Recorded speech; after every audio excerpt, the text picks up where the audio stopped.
जय हिंद दोस्तों, secret trader zone में आपका स्वागत है। और आज जो है हम जीरो से एडवांस की तरफ बढ़ने जा रहे हैं कि किस तरीके से आप शेयर मार्केट में एंट्री करते हैं, कौन से प्लेटफॉर्म पे एंट्री करते हैं, शेयर मार्केट होता क्या है।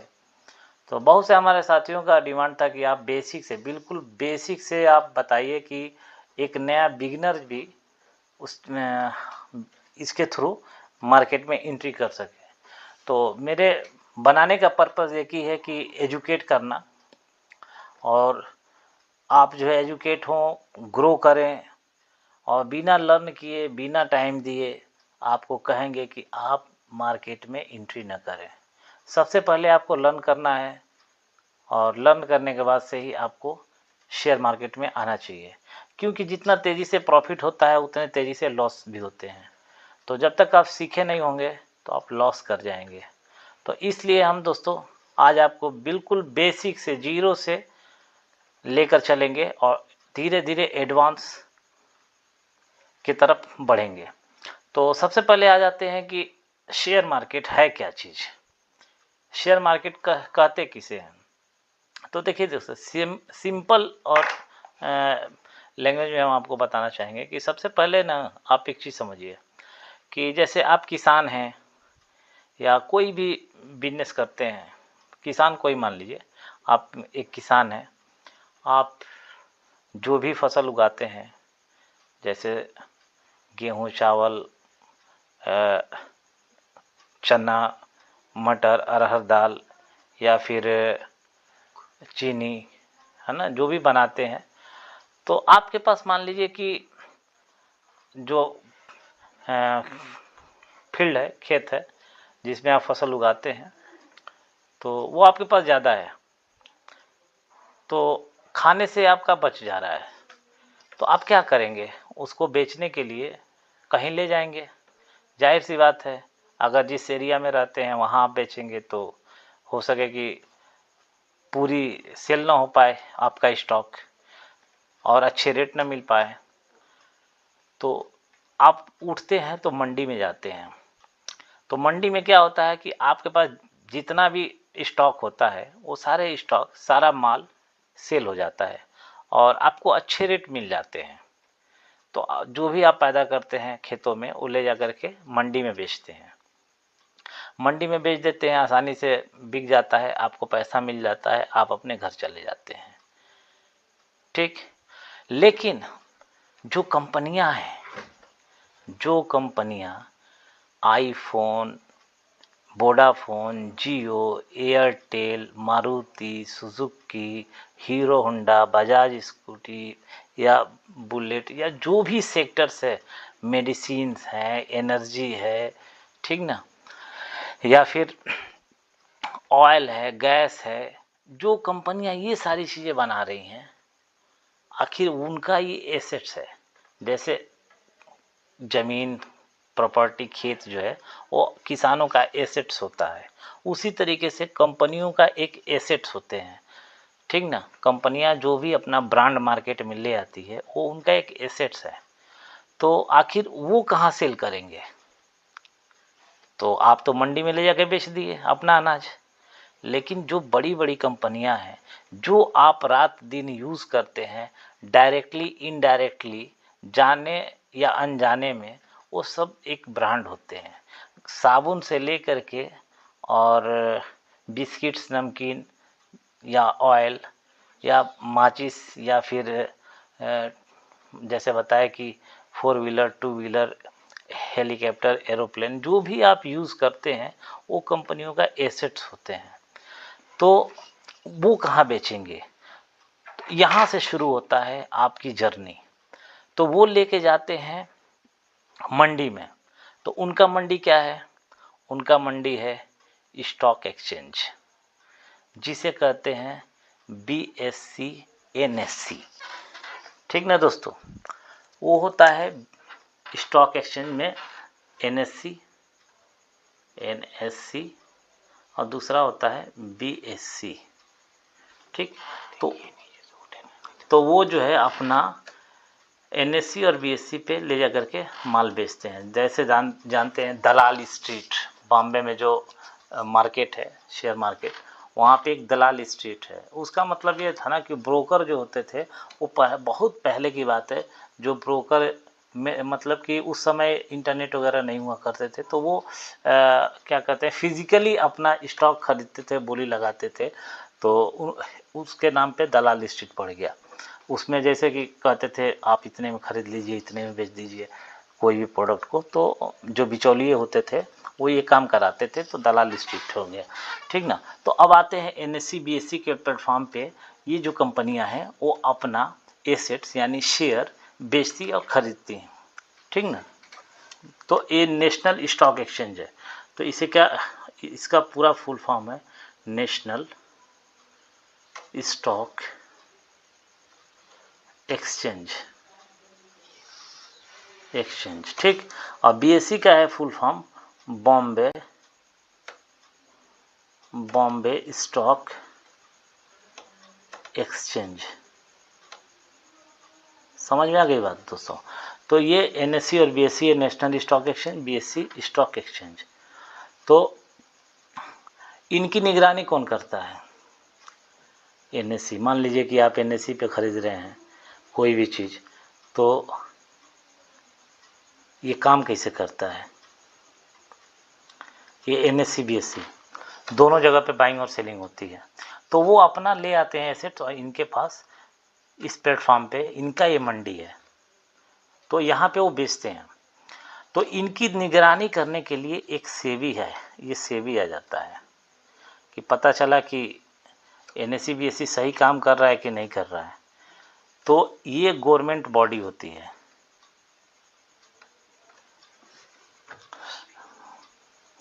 ठीक ना। तो ये इसको जो है हम सही से लिख देते हैं, ये एक गवर्नमेंट बॉडी होती है,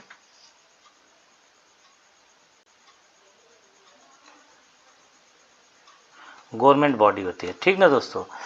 तो गवर्नमेंट के अंडर में ये काम करती है, ये देखती है कि कुछ मैनिपुलेशन तो नहीं हो रहा है, जो भी एक्सचेंज पे खरीद फरोख्त कर रहे हैं वो एनएससी बीएससी सही तरीके से उनके साथ जेन्युइन तरीके से बाइंग और सेलिंग दे रही हैं या नहीं दे रही हैं, क्या उनका जो पैसे हैं वो सही जगह सही ट्रांजैक्शन हो रहे हैं या नहीं हो रहे हैं, कोई फ्रॉड तो नहीं हो रहा है।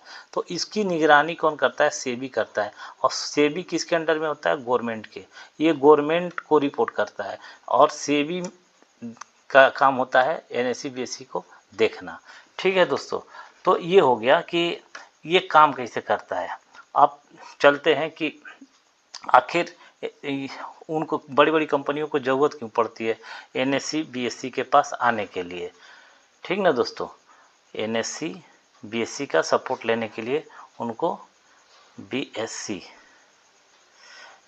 ठीक ना, यहाँ आने की ज़रूरत क्यों पड़ती है कंपनियों को।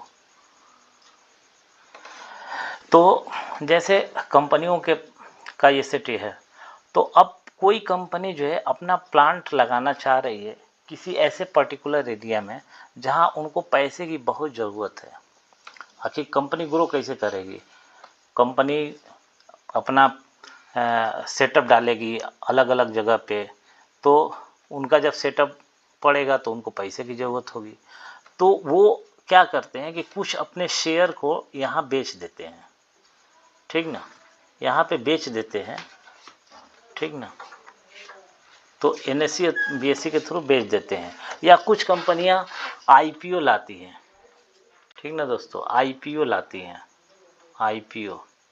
तो इसका फुल फॉर्म होता है initial public offer, public offer. IPO के थ्रू वो अपना फंड इकट्ठा करती हैं। जैसे आईपीओ लेके आ गई तो होगा क्या कि हमारे और आपके जैसे जो रिटेलर हैं या जो इंस्टीट्यूशंस हैं, वो आगे हम बताएंगे इंस्टीट्यूशंस किसे करते हैं। तो हमारे और आपके जैसे आईपीओ के लिए अप्लाई कर दिए, तो अगर किसी को आईपीओ मिल जाता है तो पता चला कि 14,000 रुपये में आईपीओ मिला, जिसमें जो है शेयर है कितना 600 है या 200 का शेयर होता है। जैसे कि यहाँ पे हम जैसे कोई आईपीओ लाए तो एक स्टॉक कोई लेके आए, कोई आईपीओ, ठीक ना, कोई एक शेयर, तो उसमें जो है ना 600 क्वांटिटी होता है या 200 क्वांटिटी होता है या 100 क्वांटिटी होता है। तो जब मार्केट जिस दिन वो अनाउंस होता है ना, और मार्केट जो है अप ट्रेंड में होता है, बुलिश होता है मार्केट, तो ये जिसकी कीमत जो है ना 200 रुपया होता है, 200 रुपया होता है, ये हो जाता है 400, 400, 500 या 300 या 250 रुपीज़। वो डिपेंड करता है कि कितने लोगों ने अप्लाई किया। डिमांड ज़्यादा होगा तो इसकी वैल्यू और ज़्यादा हो जाएगा, 1000 भी हो सकता है, ठीक ना, 3000 भी पहुंच जाता है। तो ये डिपेंड करता है कि कितना डिमांड है, वो आगे की चीज़ है। तो जब लोग इसको खरीदते हैं ना, तो कंपनियों को फंड इकट्ठा हो जाता है। जब फंड इकट्ठा होगा तो कंपनियां नया नया फैक्ट्री अलग अलग जगहों पे लगाती हैं, तो जिससे क्या होता है कि उनका ग्रोथ होता है। कंपनी जब नया नया फैक्ट्री लगाएगी, नया नया फैक्ट्री लगा रही है और प्रोडक्शन हो रहा है, तो उनका माल बिकेगा, माल बिकेगा तो कंपनी और ग्रो करेगी। जैसे किसान है, मतलब आज के डेट में टेक्नोलॉजी इतना एडवांस हो गया है कि किसान जो है अच्छा पैदावार करते हैं, मतलब फसल अच्छी तरीके से अच्छे किस्मों के फसल उगाते हैं, तो उनको अच्छी इनकम जनरेट हो जाता है। तो इस तरीके से कंपनियां भी अपना फैक्ट्री लगाती हैं। तो लगाने के लिए उनको फंड चाहिए, तो फंड कहाँ से लिए हैं? पहली चीज़ की आईपीओ लेके आ गए, आईपीओ उसके थ्रू, या तो हो ये भी करते हैं कि जैसे उनका कुछ शेयर है, मारुति को ले लीजिए, मारुति को ले लीजिए, रिलायंस को ले लीजिए, रिलायंस को ले लीजिए, टाटा पावर ले लीजिए, टाटा पावर। अब इनको पैसे की ज़रूरत होगी तो क्या होगा, कुछ शेयर ये अपना बेच देंगे मार्केट में, 5% शेयर अपना बेच दिए। तो जो जब बेचेंगे तो रिटेलर या बड़े बड़े इंस्टीट्यूशंस, हमारे जैसे छोटे लोग या आपके जैसे लोग या बड़े लोग इनका शेयर खरीदते हैं। जब इनका शेयर खरीदेंगे तो कंपनियों के पास पैसा चला जाता है, तो उनके पास अचानक से फंड मिल गया, ठीक ना। जैसे अपनी प्रॉपर्टी को लोग रख देते हैं गिरवी, जिनके पास जो एसेट्स होते हैं, तो उनको फंड मिल जाता है कि गोल्ड है, गोल्ड बेच दिए तो मिल गया, या गोल्ड का कुछ शेयर आप गिरवी रख दिए तो उनको फंड मिल जाता है तत्काल में। तो इस तरीके से कंपनियां अपना फैक्ट्री लगा लेती हैं, उनको फंड की कमी नहीं होती है। तो इसी शेयर को खरीदने के लिए हम क्या करते हैं कि शेयर मार्केट में आते हैं। तो कंपनी अगर अच्छा काम करती है तो इनका शेयर का प्राइस बढ़ता है। कंपनी जो है अगर अच्छा काम कर रही है, उसका प्रोडक्ट मार्केट में बिक रहा है, डिमांड आ रहा है, प्रोडक्ट का डिमांड आ रहा है मार्केट में, तो कंपनी ग्रो करेगी, ग्रो करेगी तो उनका शेयर का प्राइस बढ़ेगा। तो आप मान लीजिए खरीदे हैं 100 रुपये में, वो चला गया 150 रुपया, 200 रुपया, मतलब डिपेंड करता है 300 रुपया, है ना, किस तरीके से कंपनी काम कर रही है। तो जब शेयर आप खरीद लिए हैं तो ये शेयर जैसे जैसे बढ़ेगा वैसे वैसे आपका प्रॉफिट बढ़ता है। आपने ख़रीदा 100 रुपये पे, आपकी बाइंग है, आप बाई किए हैं 100 रुपये पे, 100 रुपये पे आप बाई किए हैं और ये चला गया 150 रुपया, ठीक ना। तो 50 रुपये का आपका प्रॉफिट हो गया, 50 रुपये आपका प्रॉफिट हो गया, 50 रुपये आपका प्रॉफिट हो गया। और आपने मान लीजिए XYZ जो भी क्वांटिटी आप यूज़ किए हों, खरीदे हों, तो मल्टीप्लाई कर दीजिए तो उतना आपका प्रॉफिट दिखाई देने लगेगा, ठीक ना। तो इस तरीके से ये प्लेटफॉर्म काम करता है, तो लोग आते हैं। अब इसको सीखने के लिए कि कब हम बाय करें कब हम सेल करें, ठीक है आप बाय करेंगे, लेकिन कब किस टाइम फ्रेम पे आप बाय करेंगे, कैसे पता चलेगा कि मार्केट ये प्राइस शेयर जो है, ये जो शेयर है, शेयर ये अप जाएगा या डाउन जाएगा, कैसे पता चलेगा। तो इसके लिए हम दो चीज़ें देखते हैं, फंडामेंटल एनालिसिस करते हैं या फिर टेक्निकल एनालिसिस करते हैं। टेक्निकल एनालिसिस करते हैं तो फंडामेंटल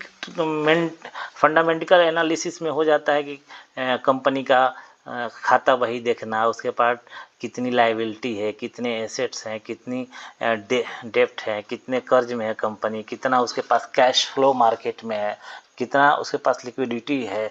तो बहुत सारी चीज़ें ऐसे पी रेशियो आ जाता है ना, बहुत सारी चीज़ें इसमें आ जाता है। कंपनी का लास्ट ईयर का परफॉर्मेंस क्या था, इस साल कितना % से कंपनी जो है ग्रो कर रही है, तो बहुत सारी चीज़ें फंडामेंटल में आ जाता है। तो खैर आपको उतना जानने की ज़रूरत अभी नहीं है, अभी आपको बस ये बेसिक चीज़ें समझना है कि किस तरीके से ये काम करता है। ठीक ना दोस्तों। तो ये एक तो फंडामेंटल हो गया, फंडामेंटल एनालिसिस यहाँ पे लिख देते हैं, फंडामेंटल एनालिसिस,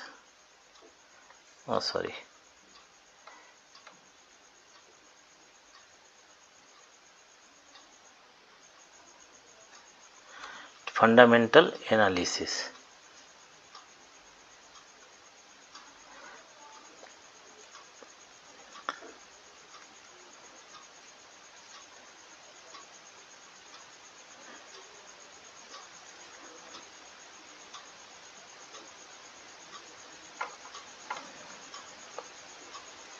फंडामेंटल, और दूसरा हो गया टेक्निकल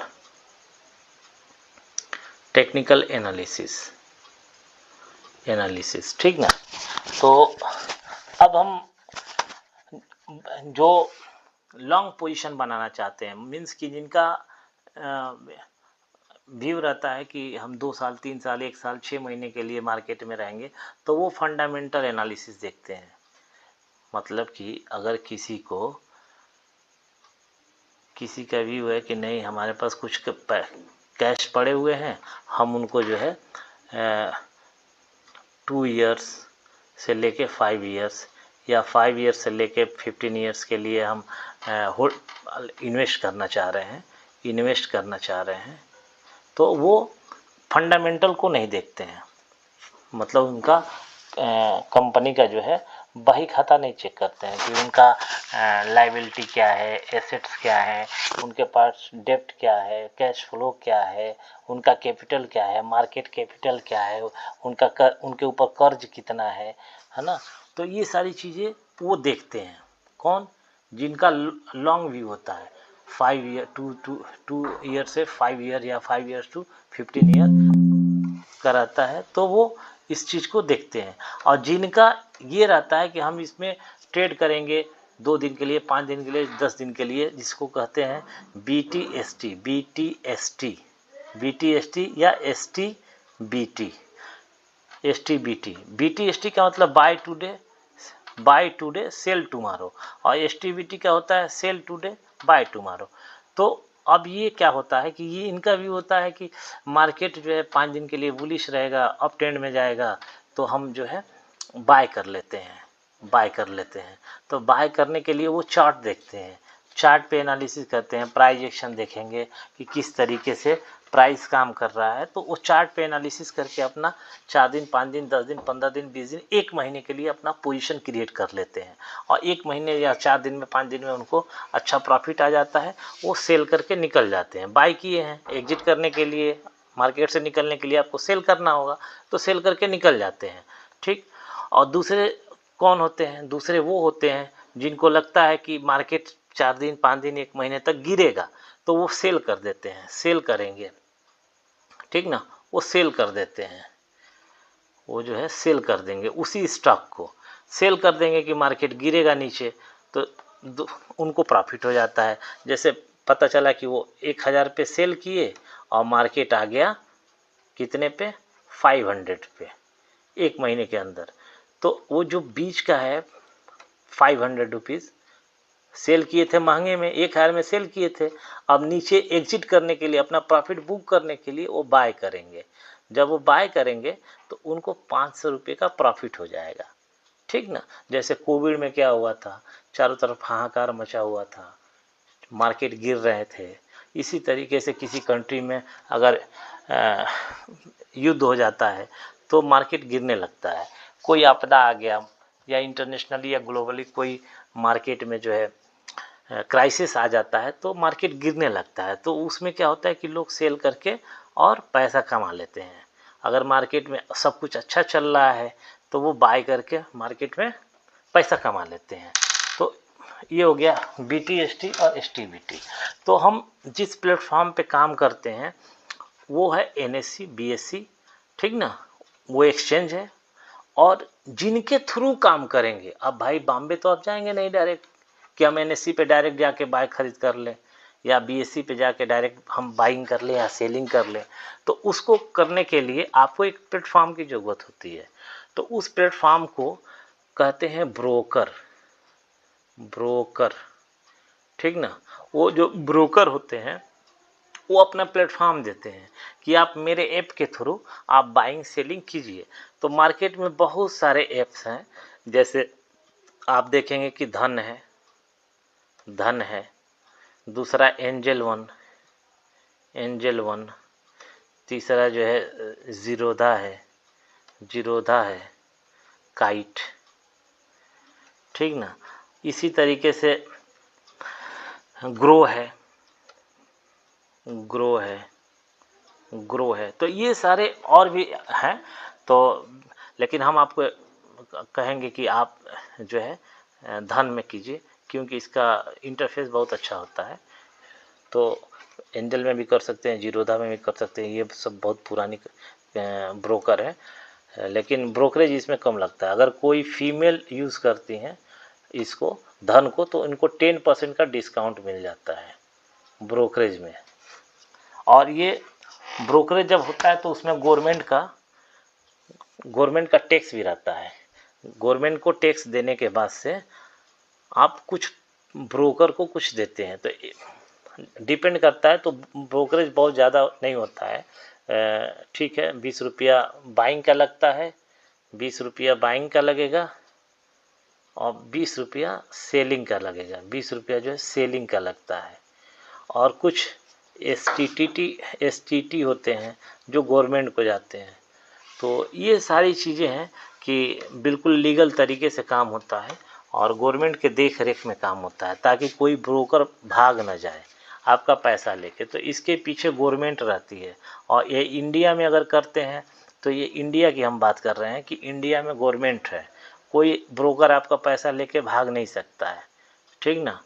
तो ब्रोकर कोई भी आपका पैसा लेके जा नहीं सकता है। तो गवर्नमेंट के निगरानी में ये काम होता है। ब्रोकर का अलग पैसे बनते हैं और इंडिया गवर्नमेंट को टैक्स जाता है।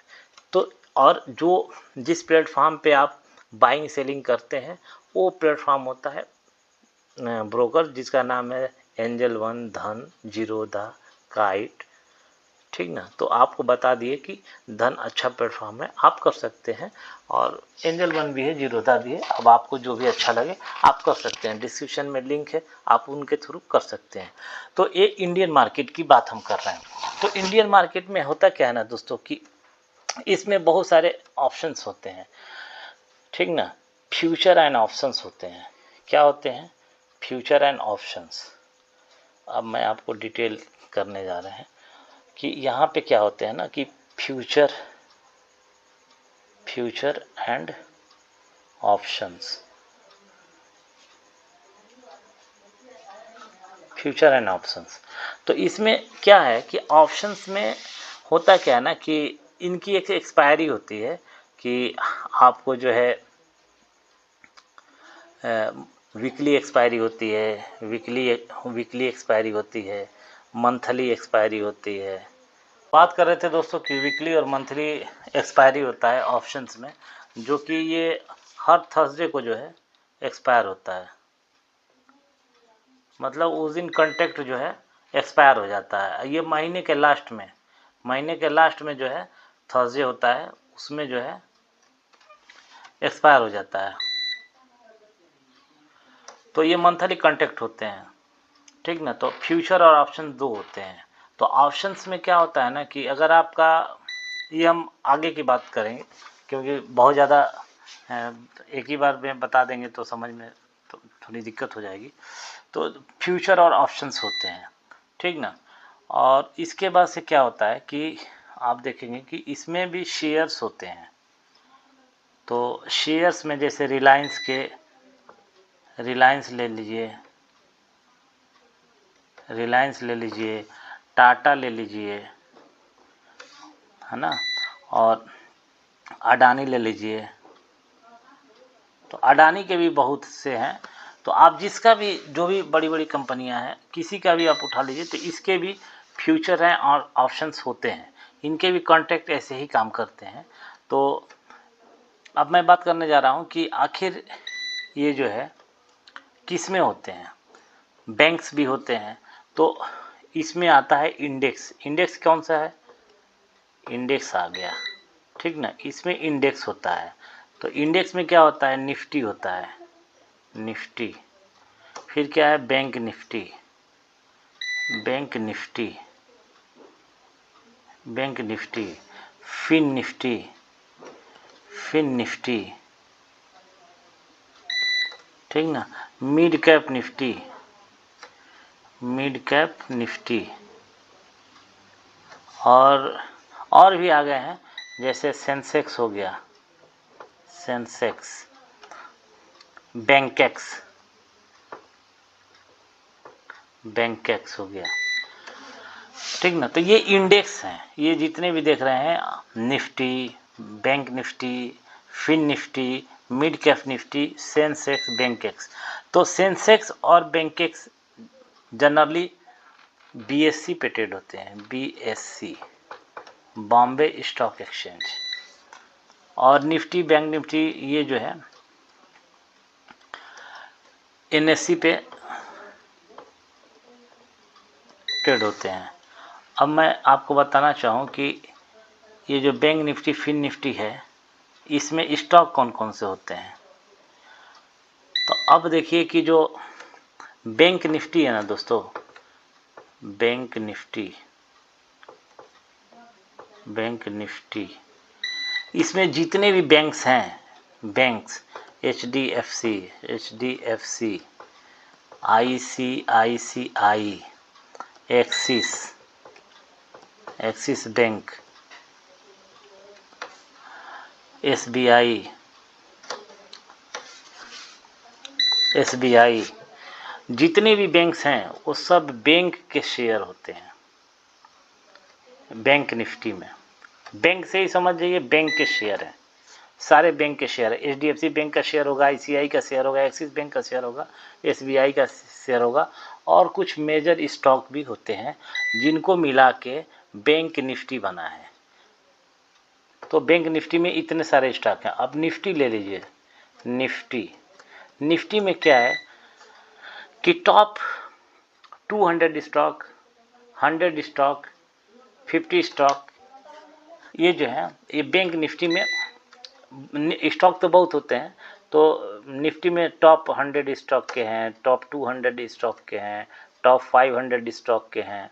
तो इसमें जो है निफ्टी में है। तो निफ्टी में क्या है कि जो स्टॉक होते हैं वो कौन से स्टॉक होते हैं? रिलायंस हो गया, रिलायंस हो गया, टाटा हो गया, टीसीएल हो गया, ठीक ना। और फाइनेंस के हो गया, जो भी फाइनेंसर्स होते हैं वो हो गया। और फार्मा सेक्टर हो गया, फार्मा के फार्मा कंपनियां हैं वो भी होते हैं। तो टॉप 50, टॉप 100, टॉप 200, है ना, निफ्टी में इस तरीके के इंडेक्स बने हुए हैं कि टॉप 50 को मिला करके एक इंडेक्स बन गया है, टॉप 200 स्टॉक को मिला करके बन गया है। तो इस तरीके से निफ्टी काम करता है। और फिन निफ्टी में क्या होता है कि फिन निफ्टी में, अब आ जाते हैं फिन निफ्टी पे। तो आप देखेंगे कि fin Nifty, fin Nifty, fin Nifty में वही बैंक के ही स्टॉक हैं जो बैंक निफ्टी में है। बैंक निफ्टी में जो है वही जो है फिन निफ्टी में भी होते हैं, ठीक ना। फाइनेंस के जो भी फाइनेंसर्स होते हैं, फाइनेंस करने वाली कंपनियां हैं वो सब फिन निफ्टी में आ जाती हैं, और बैंक्स भी आ जाते हैं। तो फिन निफ्टी और बैंक निफ्टी दोनों एक जैसा ही बिहेव करती हैं, इनका चार्ट भी एक जैसा ही मूव करता है ज़्यादातर टाइम। तो बैंक निफ्टी और फिन निफ्टी को आप देख लिए। अब आ जाते हैं मिड कैप पे। ये सब क्या है, इंडेक्स है। मिड कैप निफ्टी देख लेते हैं। तो मिड कैप निफ्टी में क्या है कि जितने भी मिड कंपनियां हैं जिनका टर्नओवर, एक कैटेगरी है, कोई कंपनी जो है, जो कंपनियां 15,000 करोड़ के ऊपर हैं, 10,000 करोड़ के ऊपर हैं, है ना, वो आ गई निफ्टी में, बैंक निफ्टी में। एग्जाम्पल दे रहे हैं। और जो 5,000 करोड़ से 10,000 करोड़ के बीच में है, अब मैं यहाँ पे बता रहा हूँ, जो कंपनियाँ मान लीजिए कि 15,000 करोड़ से लेके 25,000 करोड़ या एबव है, वो आ गए लार्ज कैप हो गया, ठीक ना। और जो कंपनियां बिलो कितना 25,000 बिलो जो है 25 के नीचे है, यानी कि 10,000 से लेके 15,000 तक है, वो आ गए मिड कैप में। कुछ कंपनियां जो होती हैं वो 5,000 से लेकर के और 10,000 के बीच में है, वो आ गई स्मॉल कैप में। तो ये कंपनियां, मतलब इनका जो मार्केट वैल्यू है, इस बेसिस पे कंपनियों को इसमें रखा जाता है। तो इस तरीके से कंपनियां काम करती हैं। जो ज़्यादा मार्केट शेयर जिनका ज़्यादा है वो लार्ज कैप में आती हैं, जिनका कैपिटल ज़्यादा है वो लार्ज कैप में आती हैं, जिनका उससे कम है वो मिड कैप में आती हैं, जिनका टर्नओवर उससे कम है वो स्मॉल कैप में आती हैं। तो लार्ज कंपनियां का जो चाल होता है ना, वो लाइक ए एलिफेंट। जो लार्ज कंपनियां हैं, लार्ज कंपनी वो कैसे चलती हैं, लाइक एलिफेंट, ठीक ना। ये ना तो ज़्यादा बढ़ती हैं ना तो ज़्यादा गिरती हैं, ठीक ना दोस्तों। और मिड कैप की कंपनियां क्या होती हैं, ये चलती हैं किसके जैसा, ये चलती हैं हॉर्स जैसा, जाएंगे भी ऊपर, गिरेंगे भी उसी स्पीड में। एक आ जाता है स्मॉल कैप। ये कंपनियां कैसे देती हैं, क्या बोलते हैं, और जो एनिमल जो है टाइगर जैसा, ये जाएगा भी तेज़ी से और गिरेगा भी तेज़ी से। तो आपका जो कैपिटल है ना वो सेफ होता है इसमें, लार्ज कैप में। फिर उसके बाद आ जाता है मिड कैप में, इसमें सेफ होता है। तो अब हम जो बताएंगे कि आप मिड कैप और लार्ज कैप में ही फोकस कीजिए, क्योंकि इसमें प्रॉफिट जितना होगा तेज़ी से उतना ही तेज़ी से गिरता भी है। तो आप कभी भी लार्ज कैप में फंड को यूज़ कीजिए। जैसे MRF है, MRF का शेयर जो है 1,50,000 का एक शेयर है, 1,50,000 का एक शेयर है।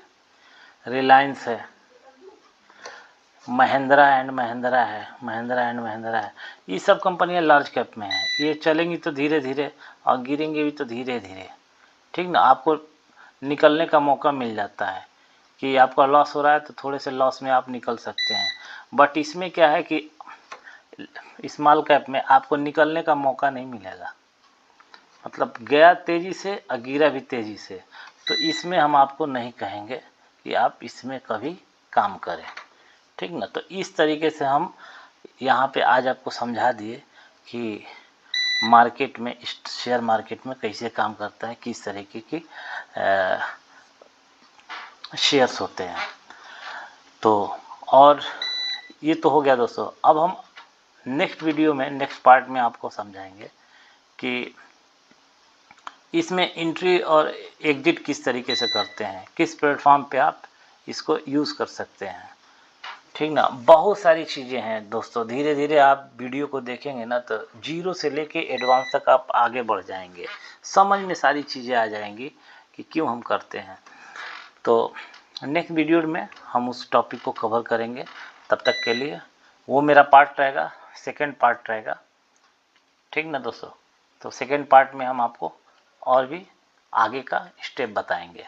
तो चलिए दोस्तों, इसी के साथ आज की रात यही इसको क्लोज करते हैं, और वीडियो को लाइक कीजिए, सब्सक्राइब कीजिए, शेयर कीजिए और मेरे साथ बने रहिए। तो गुड नाइट दोस्त, टेक केयर, बाय।